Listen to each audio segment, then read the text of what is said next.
Bhagavate Vasudevaya. Srimad Bhagavatam, Canto 7, Chapter 7, what Prahlad learned in the womb. I'm just going to read the first part of the summary.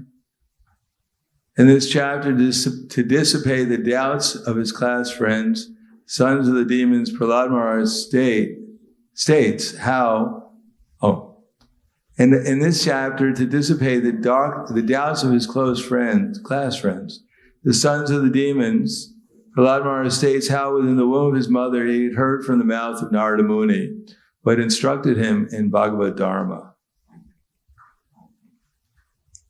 Text 1. Shri Narada Vacha Evam Daitya Sutai Prishto Bhagavato Sura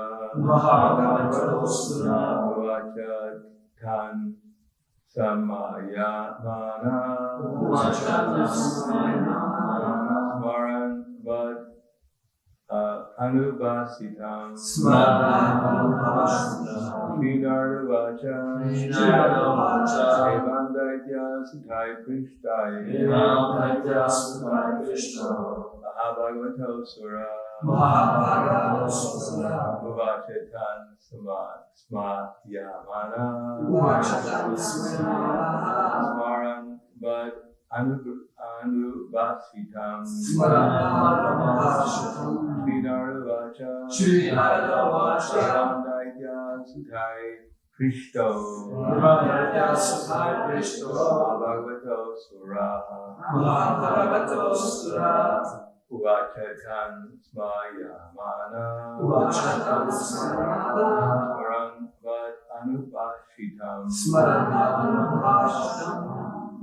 Shri Narada Vacha Evam Daitya Sutai Prishto Bhagavato Sura Vachetan Smayamana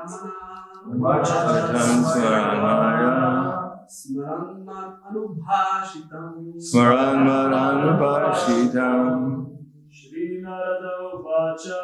Narada Vacha Evam Daitya Sutai Prishto Bhagavato Sura Vachetan Smayamana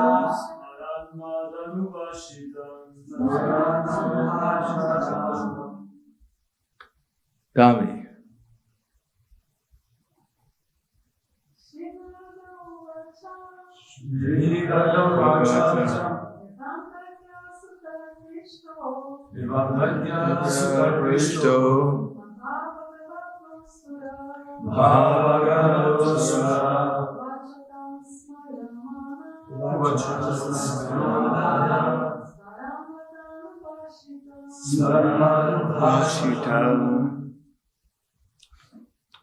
Shri Narada Vacha. The great Saint Narada Muni said, Eva, thus, Daitya Sutai,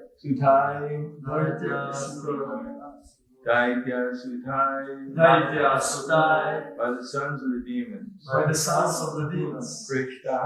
Prishtaha, being questioned, Bhagavata, the exalted devotee of the Lord, Sura, born in the family of demons, Uvacha, spoke, unto them, the sons of the demons, Smayamana, smiling, Smaran, remembering, but Anubhashitam, what was spoken by me. Translation and purport by His Divine Grace A.C. Bhaktivedanta Swami Prabhupada. Narada Muni said, although Prahlad Maharaj was born in a family of asuras, he was the greatest of all devotees. Having thus been questioned by his class friends, the sons of the asuras, he remembered the words spoken to him by me and replied to his friends as follows. Purport. When he was in the womb of his mother, Prahlad Maharaj listened to the words of Narada Muni. One cannot imagine how the baby in embryo could hear Narada, but this is spiritual life. Progress in spiritual life cannot be obstructed by any material condition. This is called ahaitiki apritiyata. Reception of spiritual knowledge is never checked by any material condition. Thus Prahlad Maharaj from his very childhood spoke spiritual knowledge to his class friends, and certainly it was effective, although all of them were children. Shri Narada Vacha Evam Daitya Sutai Prishto Ahabhagavato Sura Uvachetan Smaya Mana Smaran Mad Anubhashitam. Narada Muni said, although Prahlad Maharaj was born in the family of Asuras, he was the greatest of all devotees. Having thus been questioned by his class friends, the sons of the Asuras, remembered the words spoken by him to him by me and replied to his friends as follows.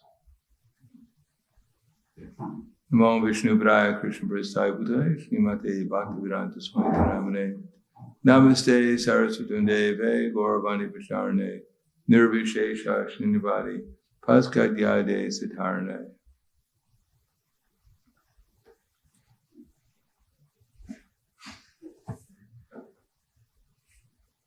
At the beginning of the 7th canto, we have the question that why is the Supreme Lord actually equal to everyone?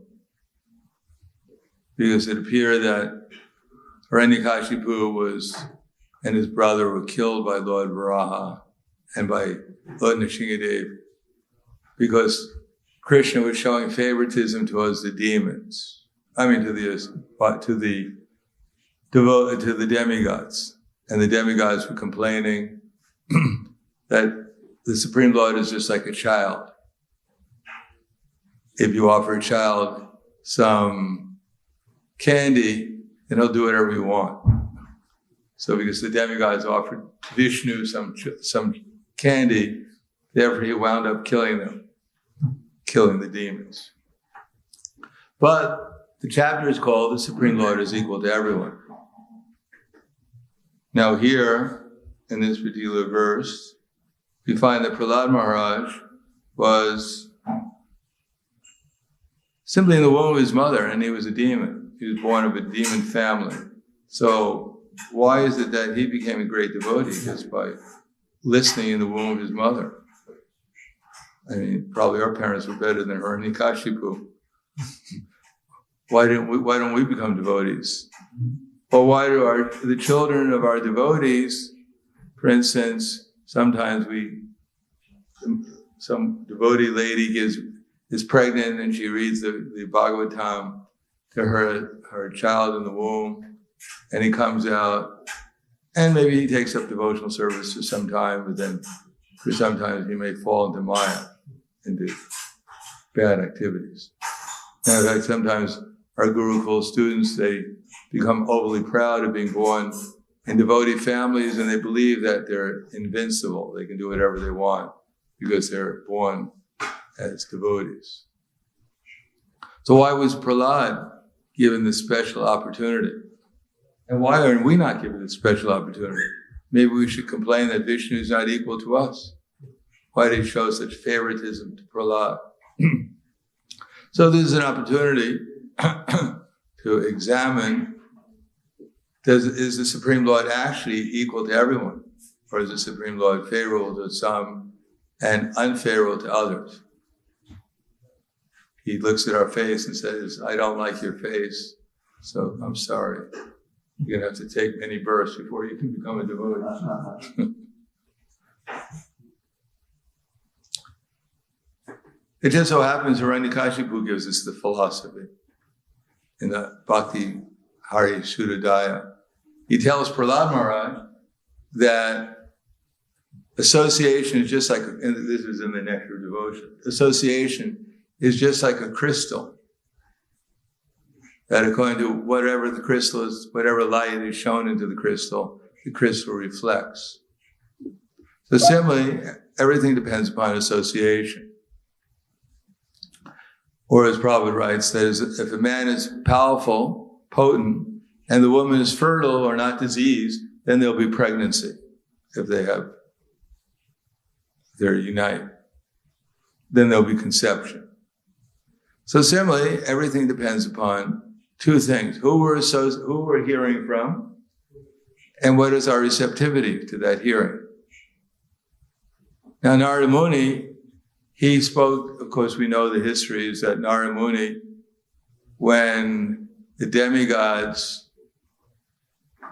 well, let's back up one millennium or something, whatever it was.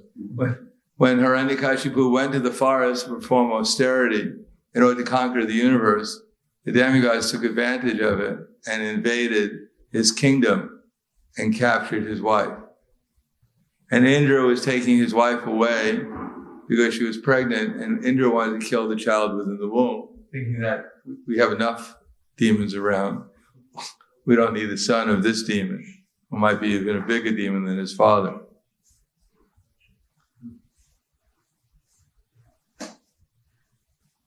But Narada Muni appeared, as usual, and he told Indra that actually there's a great devotee in the womb of this child, of this woman, that even if he wanted to kill this child, he wouldn't be able to because he's protected by Vishnu. So even before Narada Muni had taken Kadayu to the ashram and spoke to her. Now the reason why he spoke to her was because there was a great devotee in her womb. And he wanted to give Prahlad the opportunity to hear about Krishna even before he was born. He didn't take any old woman to his ashram and decide to preach to her.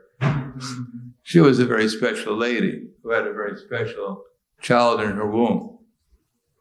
So Prahlad Maharaj, exactly what he did in his past lifetime, we don't know. All we have is little fragments of information, something about his, at least one of the advents of Prahlad Maharaj, because there may be more than one incarnation of Prahlad Maharaj. Prahlad Maharaj had a girlfriend. In the Vedic culture, if you have a girlfriend, she's considered, and you're not married to her, she's considered to be a prostitute. They're not very sentimental or romantic. In any case, he had a girlfriend, he was meeting her in the Shingadev temple, and they got into a quarrel. And because they got into a quarrel, Prahlad Maharaj lost his appetite or something, and he fasted the whole night. And it just so happens it was Nishinga Chaturdasi. So he got credit for fasting on Nishinga Chaturdasi. That's all we know. And then somehow or another, he took birth as Prahlad. But I'm sure there's more to the story. There's always more to the story. We just don't. And sometimes the devotees search for the scriptures, trying to find out what's more to the story. Just like we have the example of Putin. Now, Putin was a witch, Bruja. And what's that? Katora. Katora means one who can fly in the sky in a broom. If you can learn that art, save us a lot of money. Avoid a lot of security problems also. Anyhow, she knew there is a class of ladies in India, at least used to be. They knew the art of uprooting a branch and flying on it. So we may take that as mythology or whatever, but it's possible, I guess. One time probably came to Dallas when I was there. I had a chance to spend some time with him in Dallas. And when he was coming to the airport, then I got the opportunity to hold the umbrella over Prabhupada and walk him down the airport. Prabhupada was just floating. Everyone was running to try and catch up with him. Although he appeared to be an elderly gentleman, still no one could walk as fast, even half as fast as he was walking. And they asked him, the reporters were there because they had an interview with him, and they asked him how he came. And he said, there's 3 ways you can come. One of them is by airplane. And the other one is by mystic power. And the third way is if you strap a lot of pigeons together and you put them, I guess, on some kind of chariot or something, then they can fly you around. I mean, you need a lot of pigeons, or they must be very special pigeons. And they asked him, so, Prabhupada, how did Swamiji, how did you come? He said, I came by airplane just to become one, just to be one with you. So these are Katoriya witches, they could fly around. And Putana, she came to Vrindavan with the idea of trying to kill Krishna. Now, there's a lot of demons, but most of them luckily don't come around trying to kill Krishna. First of all, they don't know about Krishna.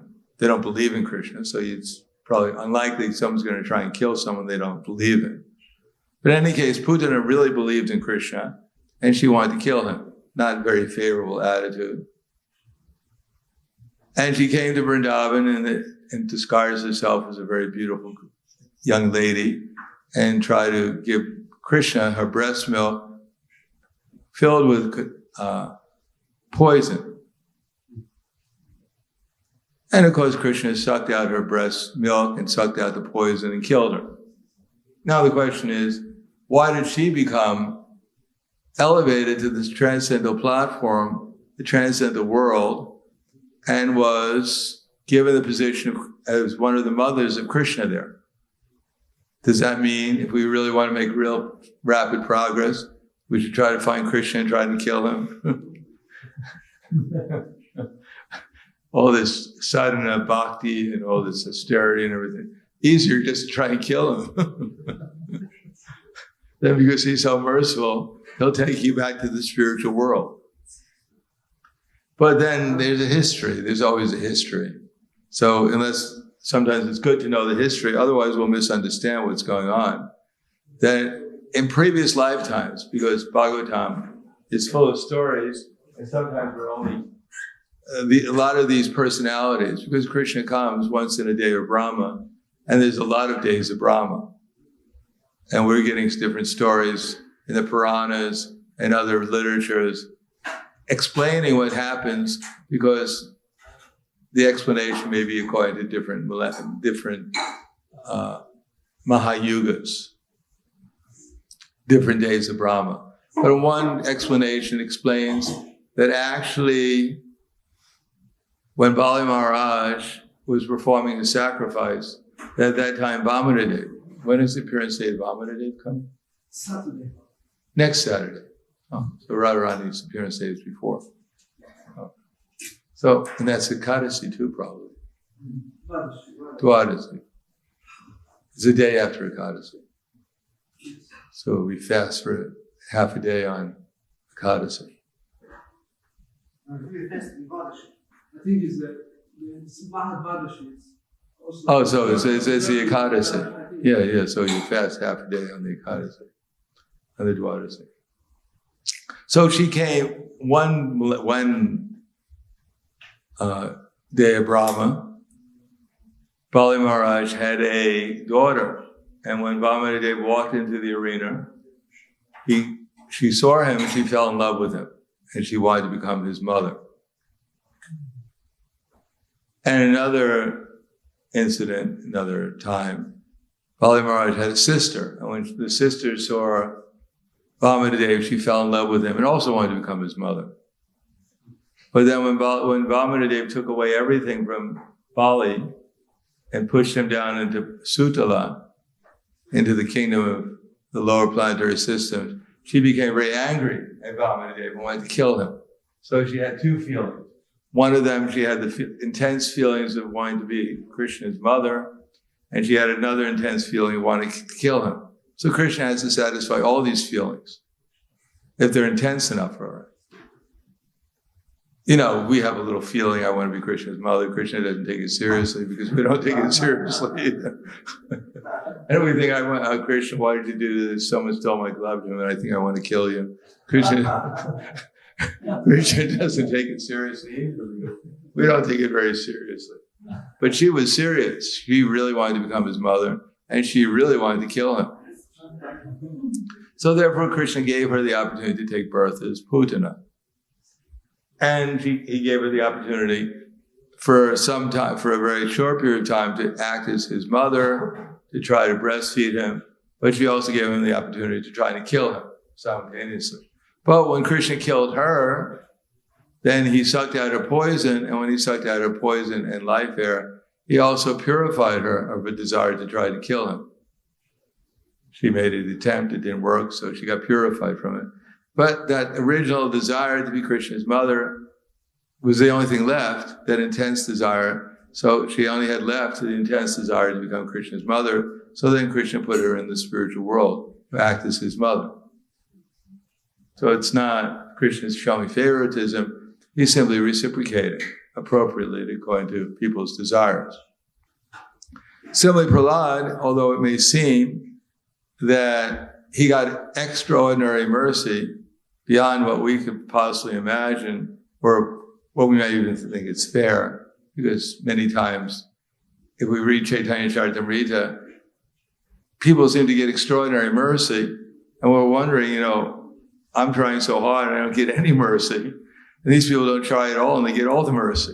What's going on? Like there was one Mohammedan king, Chaitanya Mahaprabhu came across where the Mohammedans were stationed. The Mohammedan governor there was a drunkard. And the secretary there, the assistant of King Prataparudra, the government on that side where the Hindus were, was afraid. He didn't know how to get Chaitanya Mahaprabhu across. Chaitanya Mahaprabhu, I believe, was trying to go on his way, I guess, Vrindavan.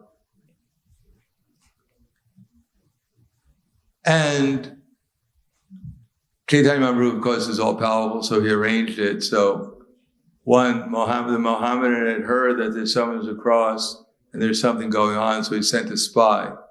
And the spy went across and saw Chaitanya Mahaprabhu surrounded by his followers and became ecstatic. And he came back to report to the governor and said, I just saw who the person you wanted me to spy on.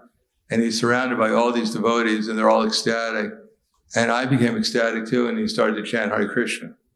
Hare Krishna, Hare. So the king was, what? You're just a message, you're just a spy, a Mohammedan spy, and now you're chanting Hare Krishna like a devout Hindu. There must be something going on there. So he decided to find out. So he made a deal with the leader over there who was taking care of Chaitanya Mahaprabhu, that he would come, and he wanted to meet Chaitanya Mahaprabhu, and he would come, he wouldn't have any weapons or anything, he'd just bring some of his followers.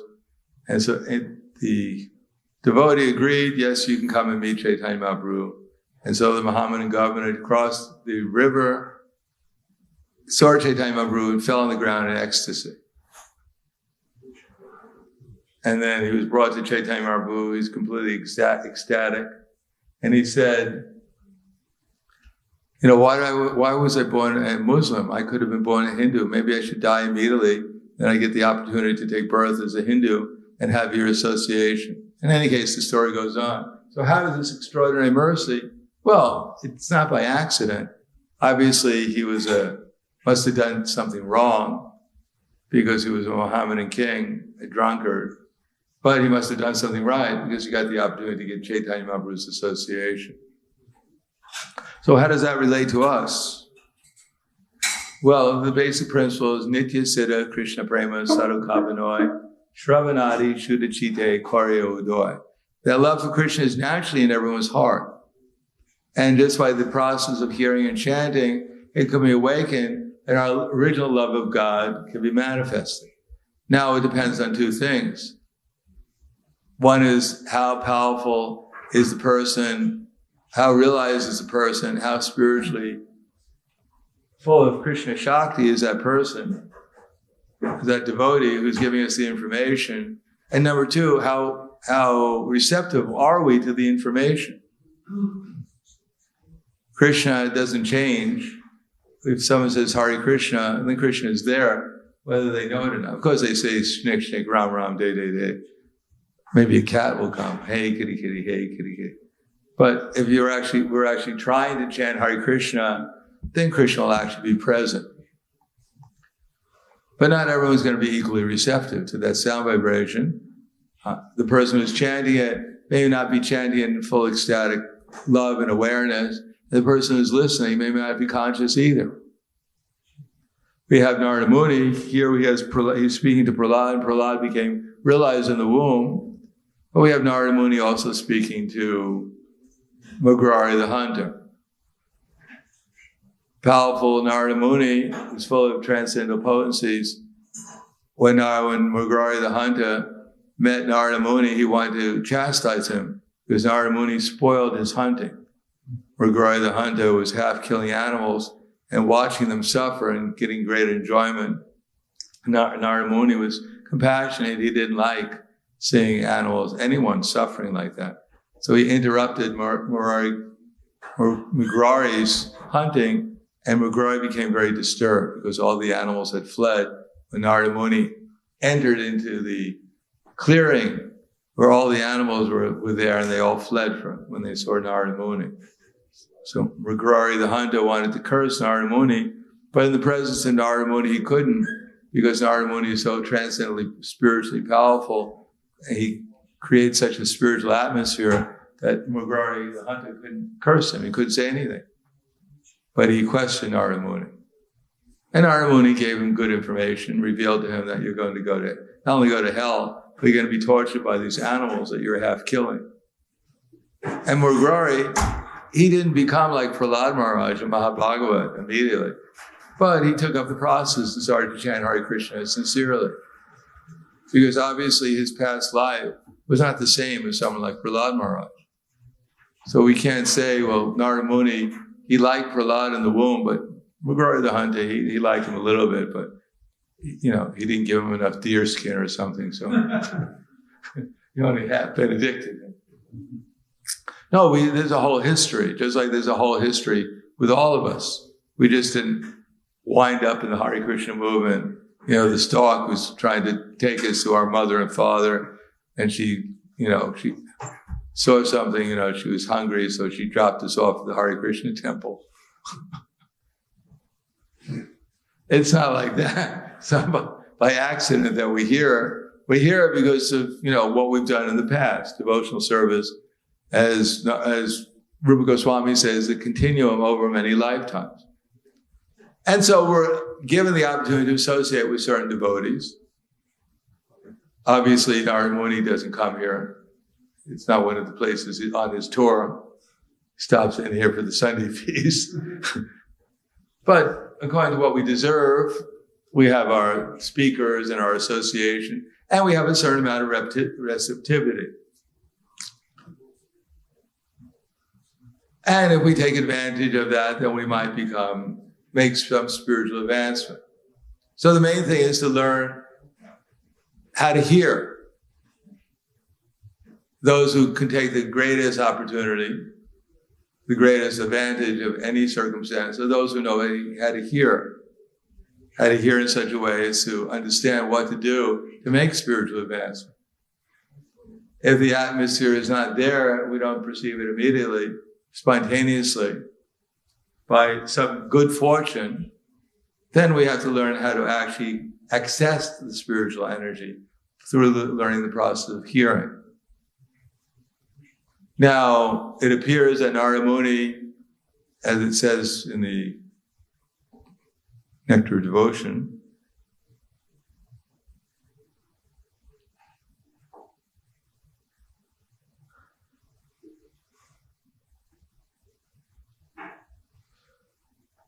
as for the ecstatic love of Krishna, there is a statement in the 7th canto, 4th chapter, verse 36 of Srimad Bhagavatam. So this previously we've heard this before, but we're going to refresh our memories. My dear king, it is very difficult to describe the character of Prahlad. He developed a natural attraction for Krishna Whatever I can explain about his character will simply be an arrangement of words. His actual character is impossible to describe. This means that Narada himself admitted that the natural development of Prahlad's ecstatic love was by the grace of Lord Krishna. So Narada didn't think, well, I'm such a powerful devotee, and that here was Prahlad in the womb of his mother, and I spoke to him, and of course he came out, so there's another bhakta that I get credit for making another devotee. Give Narada Muni 5 Sikha points. No, he understood that Prahlad was already a great devotee, and he was an instrument. Krishna had sent him there so that he could actually do Krishna's will and bring him to the highest platform of Krishna consciousness. The natural attraction of Krishna on the part of Prahlad was developed simply by the mercy of Narada. So now we have another viewpoint. When Prahlad Maharaj was in the womb of his mother, she was being sympathetically instructed by Narada about the science of devotional service. At the same time, Narada was wishing that the child within the womb could also take advantage of these instructions. Because Narada was an authorized devotee and great associate of the personality of Godhead, was desiring auspiciousness for Prahlad Maharaj, he developed all the characteristics of a high-grade devotee.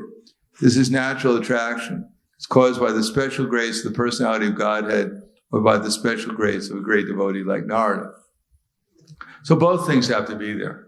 Without some special desire on the part of Narada, he wouldn't have been able to bring Prahlad to the highest devotional level.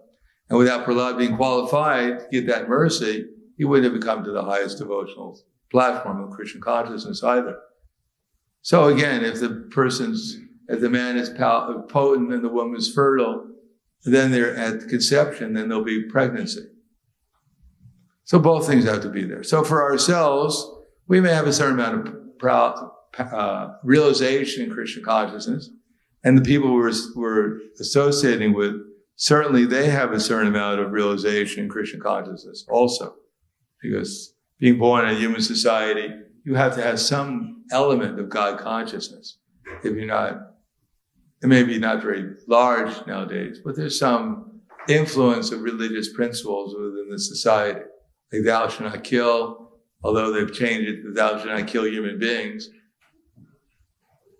Although they're also killing human beings as things get degraded. But still there's that principle there. You can kill as many animals as you want, because you can't kill my dog or my cat, unless you're living in China. But or Korea, actually.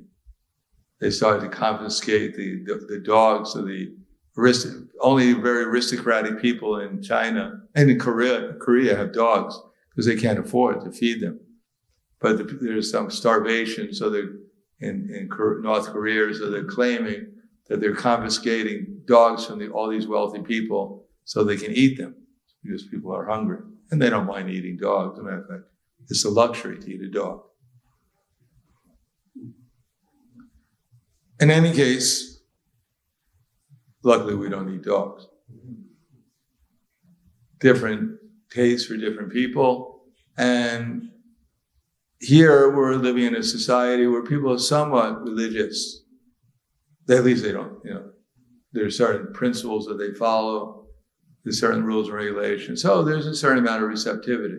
Matter of fact, when we find that people are vegetarians, often when we're preaching, we find that they're even more receptive. And sometimes we go to yoga places because you find there's mostly many vegetarians and people who are interested in the chanting, whatever. So they're more receptive. And if we're prepared and we chant our rounds and we're in proper consciousness and we know how to approach people, we consider it, then it's much more likely we're going to have some effect. So this is just some letter that Prabhupada wrote to me, which I won't read the whole letter because it's quite a long letter. But in fact, wherever we go, if we simply let the people hear our chanting and if we repeat what we've heard from the bona fide spiritual master, then surely many, many sincere souls will become attracted to our movement.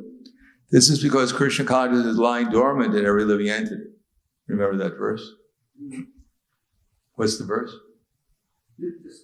Krishna Prema, Sadhu Kavinoy.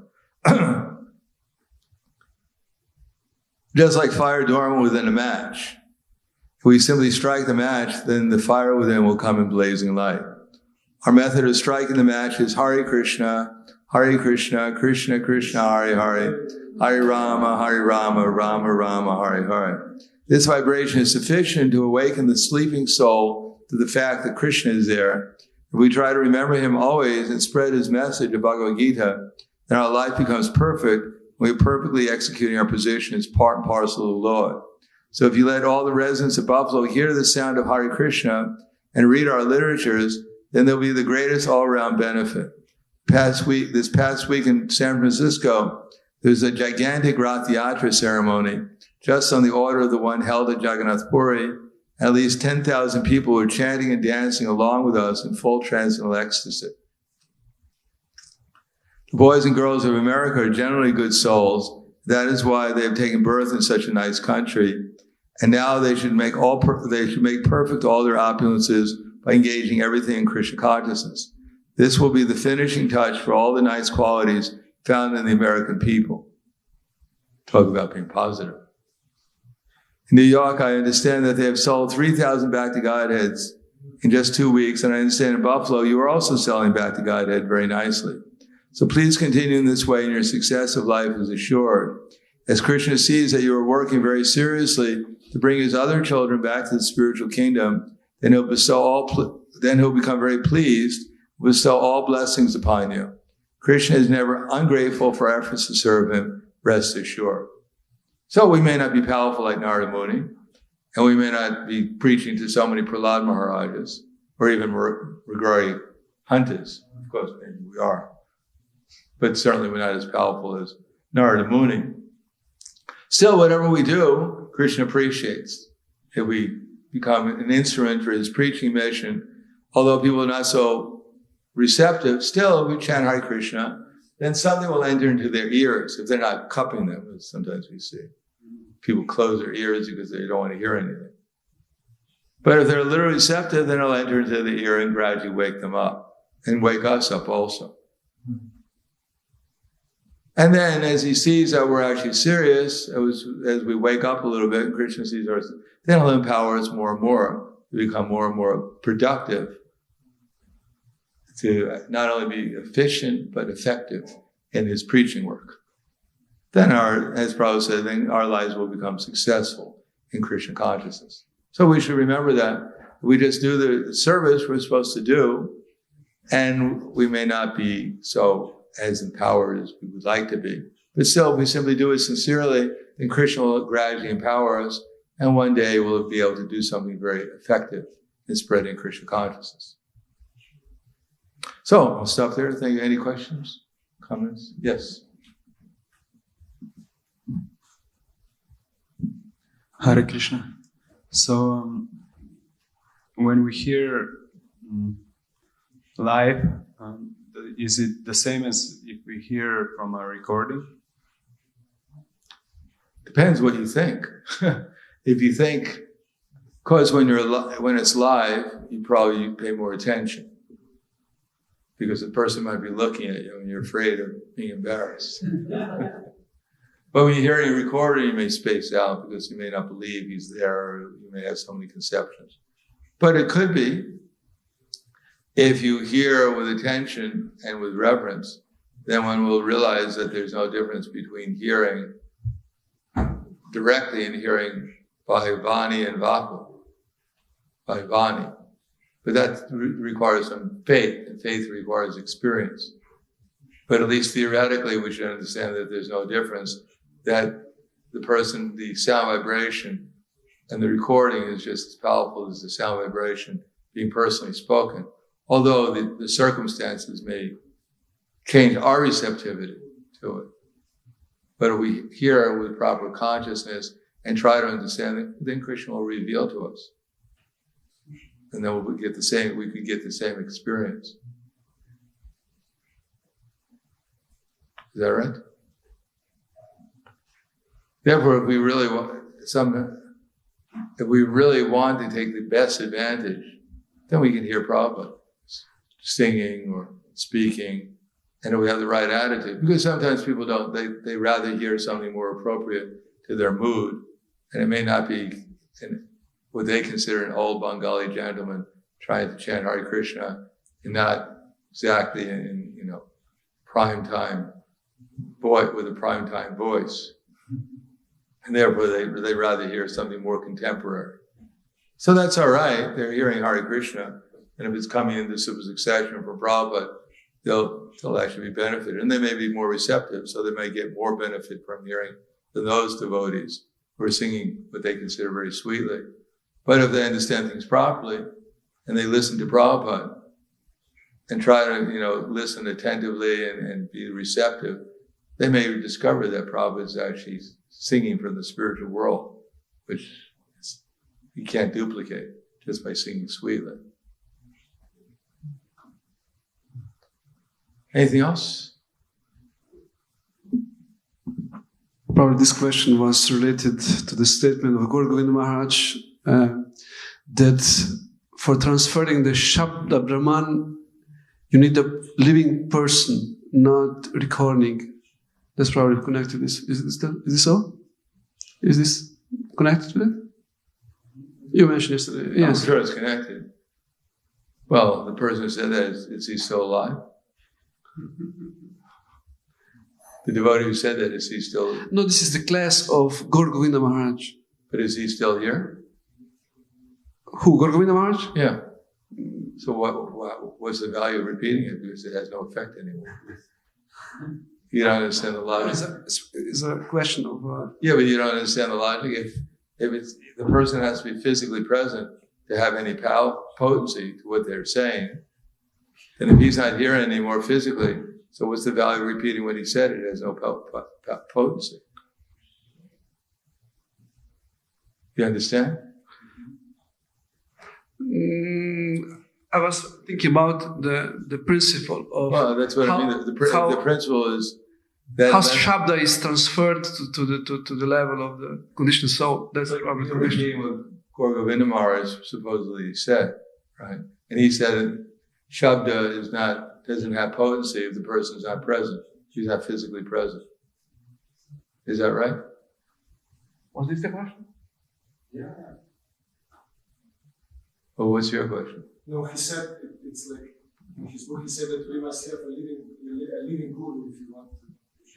That's what I just said. But is he alive now? I mean, he's No, not it's here. as a rhythmic concept. You need a living guru. Why? Then why the rhythm is wrong? It's not 100% wrong. It's only half wrong. Because even in our scriptures, it says you can chant Hare Krishna and get the full effect. You don't have to take initiation. The only problem is that without initiation, then we don't give up our false ego so easily. Without actually having practically doing service to someone. And therefore, a person who's in the line of succession and following and serving their message, they tell you, you find you're here now, do this, and then you do it in a service attitude, then you're acting as your false ego is being gradually dissipated because you're acting as a servant to Krishna servant, and Krishna reciprocates with you. Now, if you don't have that service attitude towards a living person, someone who's alive, it's just all theoretical. And you don't really hear from them what they want you to do. Then the result is that you can just do whatever you imagine to do. As if it was, but that doesn't have the same effect as actually hearing from someone as a servant of being a servant of them or a servant of their servants and serving them. So the rhetorics aren't wrong. Prabhupada's books are just as powerful. Prabhupada's instruction is just as powerful as when he was physically present before us because he's transcendental. The instructions are transcendental. The question is, what is our service attitude? How do we know what Prabhupada wants us to do? How do we know that Prabhupada is going to accept us as a spiritual as our Diksha Guru? How do we know that we're surrendering to him? Where did Prabhupada say that? Otherwise, why Prabhupada? Why not take initiation from Brahma? Why not from Krishna directly? You can ask Chaitanya Mahaprabhu, here's the beads, can you, please chant on them and then give them back to me? Why just Prabhupada? Why not go to the source, Krishna? But what does Krishna say? One who claims to be my devotee is not my devotee. One who claims to be the devotee of my devotee, he's actually my devotee. So it's a different thing. I mean, they got that wrong in that sense. They're not wrong in the fact that you can hear and make spiritual advancement. Because that's why are we saying we should hear from Prabhupada? But we should hear we learn how to hear by developing a service attitude. And we learn the service attitude by surrendering to someone who actually can test us. As Prabhupada writes in the Bhagavad Gita, as we read yesterday. When one can pass the test of the spiritual master, when pass the test of the spiritual master, then he blesses one with genuine spiritual understanding. So there's like, for most of us, if not 99%, if we're not Shukadeva Goswami or something like that, then we have to practice becoming a servant of the servant. So from this perspective, we need the Guru. Yeah, that's it. Yeah, so they're not 100% wrong, they're just 50% wrong for some. Anything else? All right, thank you very much. Grandharaj Srimad Bhagavatam Ki Jai. Srila Prabhupada Ki Jai. Gaur Premanande.